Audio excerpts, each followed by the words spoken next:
I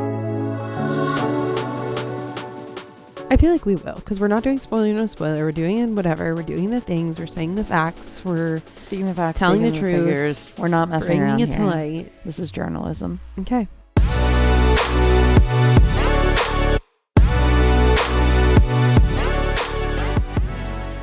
Hello, everyone, and welcome back to the Ride Home podcast. My name is Abby. Hey guys, it's Caitlin. So we are back this week reviewing not a horror movie. Not for the first time in our lives and the history of this podcast. It's not a horror movie. Just a movie. I have been a massive fan of Mad Max Fury Road basically since it came out. And I remember a very specific moment. I was living in Pennsylvania still. And I remember telling you have to watch this movie. I do remember that. And I don't know if you remember this part, but I was very put off by the concept. I was not interested. And I was just kind of what even is it? What is it about? And you're just watch it. And I remember just feeling okay. It was it's the last thing that on paper someone would expect you to enjoy or watch or seek out. Correct. But we were still dating at the time, and so it was back when you're trying to impress someone. And you're okay, I watched it for you just for you. And I actually did like it. Yeah, I remember really liking it. I remember it wasn't obviously as strong of a reaction that I had, obviously, but I appreciated you appreciated it. And I know that when I first saw that there was going to be a prequel coming out, the first thing I did, I was just smash the share button of the trailer. And I was everyone needs to know. So we saw the prequel to Mad Max Furiosa. I believe it's called a Mad Max Saga. It is indeed.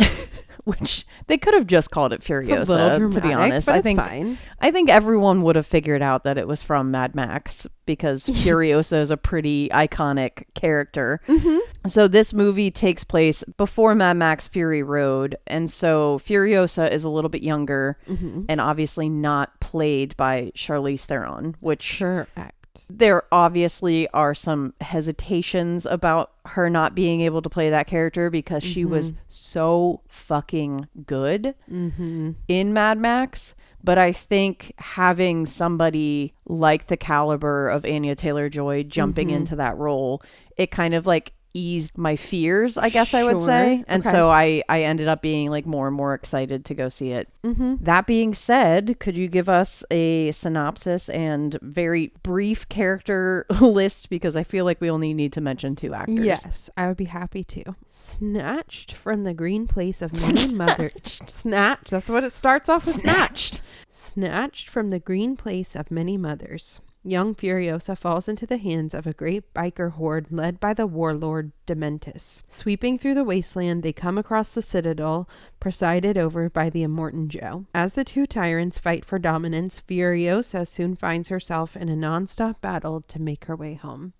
And this movie stars lots of people, actually. Yeah, there are lots of people. As far as starring roles go, we've got Anya Taylor-Joy, who plays Furiosa, and we have Chris Hemsworth and his enormous biceps also starring. Also his enormous prosthetic nose. Yeah.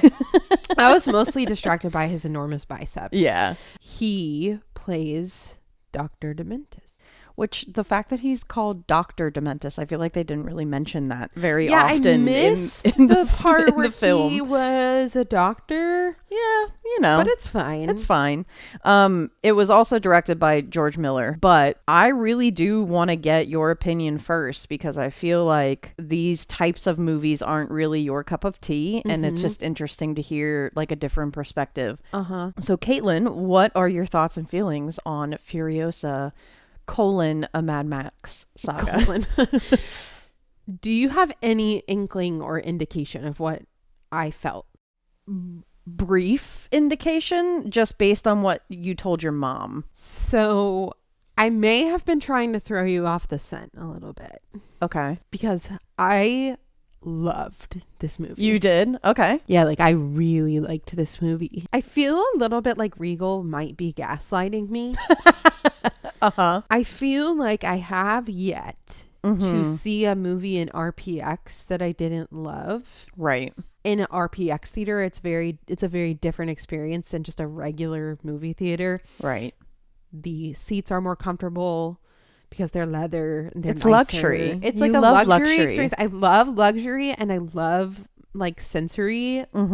You're a Capricorn with ADHD, so I feel like you like luxury and stimulation. That's like your like handshake. Those are my like two favorite things. Yeah. This was such a sensory experience. If I'm not mistaken, did the first Mad Max win an Oscar for like sound mixing or editing? I think so, yeah. I feel like it did.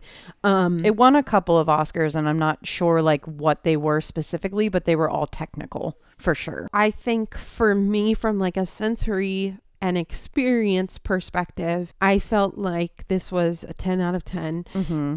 I also feel like the story and the writing was very well done, and I feel like it kind of like handheld with the sound and made an extremely immersive experience where, you know, part of why I struggle with movies like this is that I have a hard time like picking up what's going on and Following. like, who are these weirdos and why are they doing this and like what's happening.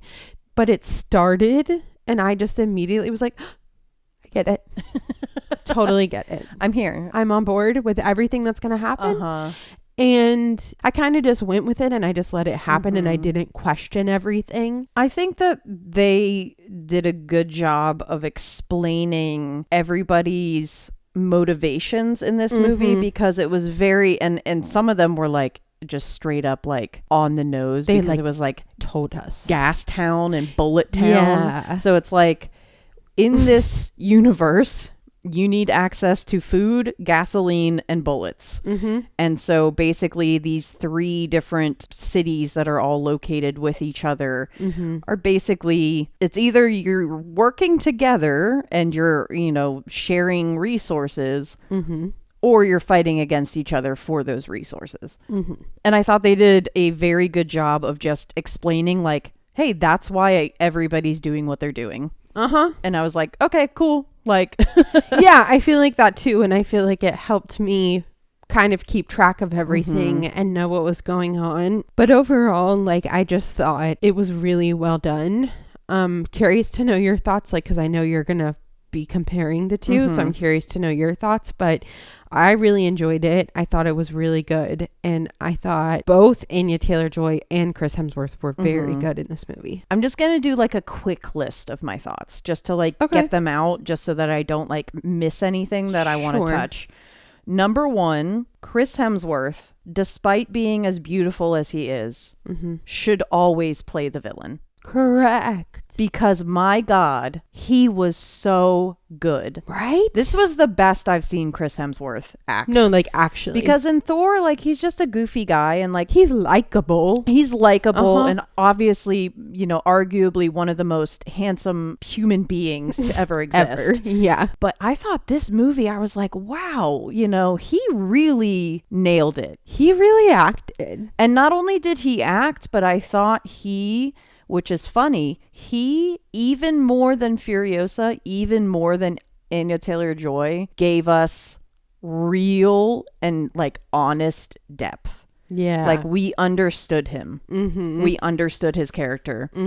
And watching his progression from Christ Hemsworth, where he's just this like this desert like guru type thing into this political force in this world was really, really interesting to watch. And it had a lot of like undertones of like cults and how people who are leaders of cults come to power. And he also had this really interesting backstory where, you know, he carried a teddy bear around and he said it belonged to his little ones. And so you have that history of like him being a father and him, despite kidnapping Furiosa, being like, no one lays a finger on this child. Ultimate protector.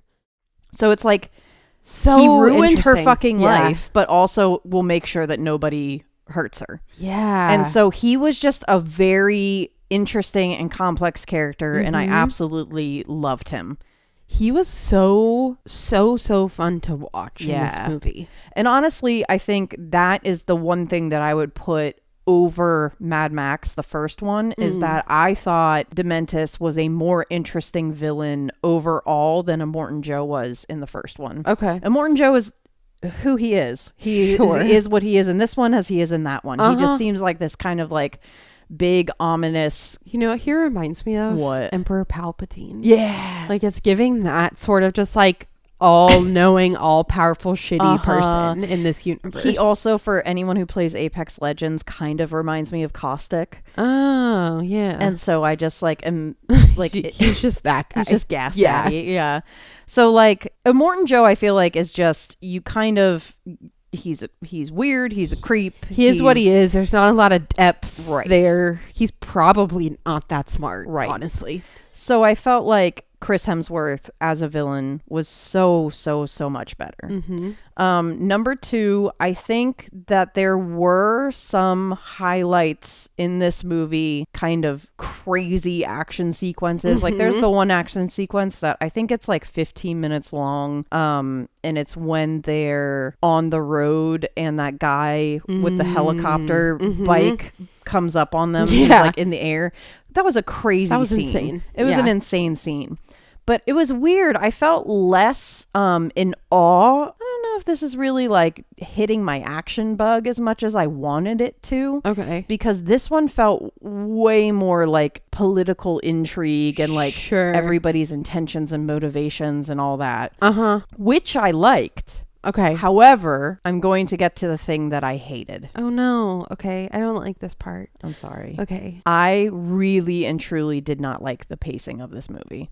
Okay. They did a really piss poor job of connecting the story.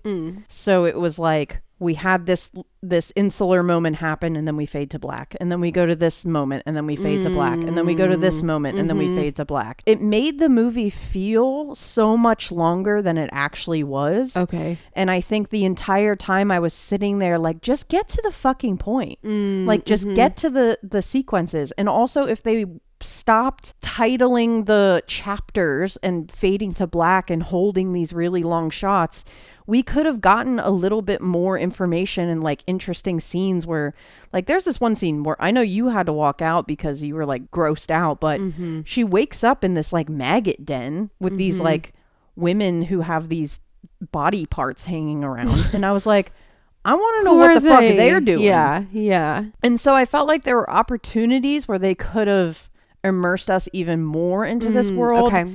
And instead they just kind of drew out this like plot that honestly could have happened like could have been an email. Yeah, could have been an email. Yeah. Okay. And I think if they had just tightened it up, and if they had, or if they didn't want to tighten it up and they wanted it to be, you know, a 2.5 hour saga, I'd be there. I'd watch it regardless. But give us action in those gaps instead of fading to black, because if we're going from dialogue scene to dialogue scene to dialogue scene, fade to black, all of a sudden we're in action, fade to black, now we're in dialogue again. It felt like I was getting splashed with cold water and then wrapped in a towel, but then they splashed me with cold water again. Choppy and disjointed. It was choppy and disjointed. That being said, I still really enjoyed this movie. Okay, that's because it's a world that I find very interesting. Yeah. It's very quirky. It's very original. There's so many cool parts and pieces and elements. Like, it's just a really interesting world. Yeah. And I know the first thing that like I thought was, you know, maybe it's mentioned in the first Mad Max and it's just like slipped my mind, or like I didn't notice it at the time, but like at the very beginning of the movie there's like a full shot of a globe. Oh yeah. And then it zoomed in on the shape of Australia, and it was completely, you know, covered in sand, which we know that this world is our world, but in the future basically we fucked it up. We ruined all of our resources, which, and like, now we're in a wasteland one day. Yep. We won't be here, but cautionary tale, y'all's grandkids will. So I thought that was really interesting that it zoomed into Australia, and then like people who were around before the collapse of this universe basically all had Australian accents. Yeah. And then the people who were younger all had kind of like almost American, like a little hint of British. Yeah. But like almost American. And I thought they did a really interesting job of having us recognize who the people who witnessed the fall of this earth, who witnessed the fall of humanity, and who grew up in it. Yeah, that was interesting. I thought that was really cool. And you said something a minute ago that might also be the reason why I like this movie so much. You said it's quirky. Mm-hmm. I love quirky. Yeah. I love a quirky moment. He, being George Miller, is not afraid to just have some weirdos because, I mean, let's be honest here. The people are weird. People now are weird, but the people left after that are going to be even weirder. Right. Because they've all experienced trauma.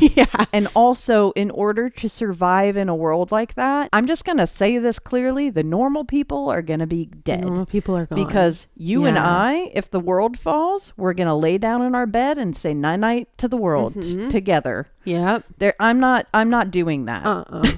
So the people who are left to survive like apocalypses would be cuckoos. They got a little bit of cuckoo in them. Yeah. They'd be the people who would be like, oh, this is my opportunity to like have power and to lead and to like, you know, exactly be a like Dementus. Or they would be kind of like cuckoo birds who are just like Immortan Joe, who like that dude is like a schizophrenic. Like pedophile. Yeah, the guy is got all the things in the DSM. So I agree that I feel like it's like world. Quirky, but it's like realistically quirky. Like it's like it feels far-fetched. It feels like fantasy. It feels like all of those things, but it's also like could be.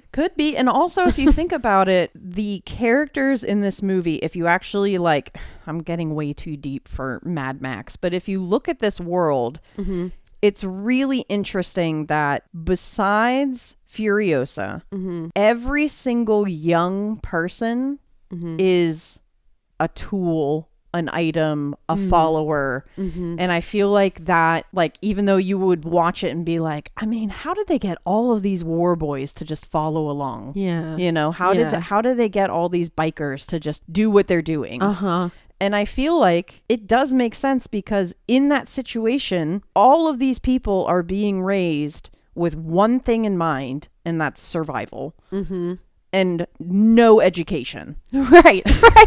Yeah. So basically, if you're just trained from the beginning that like your job to help us all survive is to stand on this citadel and throw spear bombs at people, they'd be like, okay, sound good to me. And the only people in this world that really had like thoughts, opinions, motivations, concerns, plots, like anything were all like the older school people who had experienced the world before this. That's interesting. Furiosa being the person that kind of stands out from that, like, you know, where the rest of the youth of this world are just like blind followers. Like, no thoughts upstairs at all. Furiosa having thoughts and opinions. Has thoughts and opinions. And I thought that, you know, this comes from clearly where she was raised and taken from, which is this like land of mothers or whatever. What is it? It's called the Green Place of Many Mothers. Yeah. I want to go to there. It was like a beautiful place looked awesome. Yeah. And it looked like a place where like you would get an education and you would learn. And, you know, everyone had a place and the women were strong and powerful. And so I think, you know, she, even though she was taken at such a young age, like kept that mentality and really like carried that through. And I think that's what stands her out so much against everybody else who's younger in this world, and also why she fucks with like Dementus's brain so much, and why she was able to outsmart Immortan Joe and his weird like ogre sons. Oh, they're really creepy. Not Rectus and Scrotus. We have to acknowledge that their character names. Wait, their names was Scrotus the one that had the most giant forehead in the history of time? His name is Rectus Erectus. I fucking love it. It's so funny. It's so funny. It's so clever and funny. Yeah. Rectus and Rectus and Scrotus, the inbred sons, dude. So I feel like, you know, if you're watching this movie and you think to yourself, like, how did Furiosa get out of, you know, the den where they keep the people, the women that they're going to breed, you know? Yeah. And it's like, well, she's the only one out of this group who has Thinking ever for experienced herself. life outside of this. Uh-huh. And so it really, even though Anya Taylor-Joy doesn't have like that much to say in this movie, Sure. her character was really just like appointed, for me, just this like symbol of like what it means to be educated and like to have and like it be experience culture and all of that. Yeah. And for her to bounce around from place to place and get this like broad understanding of how everything works. She was just like basically building this like tally of information that she could use to get her revenge. Yeah, she's like, all right, clocked all y'all bitches. See you later. Yeah. When I'm Charlize Theron. Also, can we just straight up say the casting of the little girl, the little Furiosa, she looked exactly like Anya Taylor-Joy and was also a very good actress. Really good actress. Yeah. And she was not in it, you know, for like a super long time, but a decent amount, like But longer long than I was enough. expecting. Yeah. And I was A, definitely blown away by her performance, and B, blown away at the fucking casting. On that. So that good. was really well done. Anya Taylor-Joy is I mean, she's like an ethereal being. Like she doesn't look real. Sure. And Charlize Theron and her, they have similar complexions, but they don't look alike at all. No. But honestly, once she put the black paint on her head and like her head is shaved and you know her arm was gone, it was just like, yeah, that's Furiosa. Like they don't have to look exactly alike. Like they also have captured similar energies, you know, and I feel like they both can very well play a woman in charge, a woman on top, like pushing gender boundaries a little bit. Like I think they both do a really good job of that. And I think it was like you said, it could be easily overlooked that they're not the same person. Yeah, I don't know. I think like in general, this movie was, you know, something that I very much enjoyed, and I loved the experience. I love the world. I love the layers. I just really wish that they had been able to pull it together more concisely. You can just give us context Doesn't have clues. to literally be chapters 1 through 5. Right. Yeah. So like if you wanted to show that she was stuck in a Morton Joe's citadel for a while, you know, she could have interacted with a pregnant girl. Yeah. And then like they could have like a little kid. Then there's a little kid. Right. It's as easy as that. And audiences aren't stupid. Right. And so I think that whole like I just thought of like in imagining, because like some people in the audience are stupid. That's true. Like audiences as a whole, but like in every movie theater, there's at least one stupid person who, if that happened like that, if it played out like there was a baby and then it was a kid, the guy would be like, that's a baby. Like the remember it was a baby. Remember? It was a baby. Now it's and now it's like time passed. Like, you know, there's a chooch in every movie theater who would have been like, that's what happened. Yep. Man, it was just really crazy how they showed the passage of time. And meanwhile, we're just like, it's so simple. They're like, you could have done it better every time. Because, you know, I'm a successful director that has made millions of dollars. You know? Yeah. Just like, you have like 4 Emmys. So like, he could learn a thing or two from you. I hope everyone knows we're being very... All of this is sarcasm. Yeah, please. Everything I usually say is actually sarcasm. So if you are ever wondering if I'm being serious, assume that she's mostly not. Yeah. So I think for me, I'm just going to jump into my popcorn rating. Okay. I'm curious. I'm Curiosa.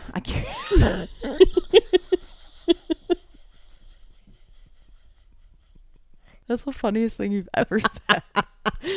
So anyways, I'm going to give it the most full as possible medium. Okay.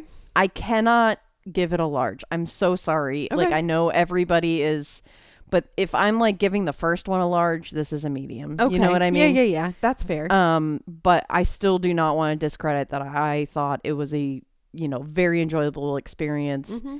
And I am not saying this is a bad movie. I'm just saying like it just wasn't a fully complete A+, 100%. You know what I mean? Yeah, that's fair. Well, what I can do is give this a large popcorn. So that's what I will be doing. I really would like to do a Mad Max Fury Road rewatch. Absolutely. Just to kind of put it all into perspective, I think it would be cool also to watch it after the prequel. Because now we have a lot of context. Way more context. Way more context. So I think it would be really cool. And who knows, like maybe I'll like this one more. Yeah. I really have no memory of it at all. All right. Besides, like, I liked it, but like I can't remember anything. You want to check specific. it out? Yeah, I want to see it again. You're curious. I'm very curiosa, muy curiosa.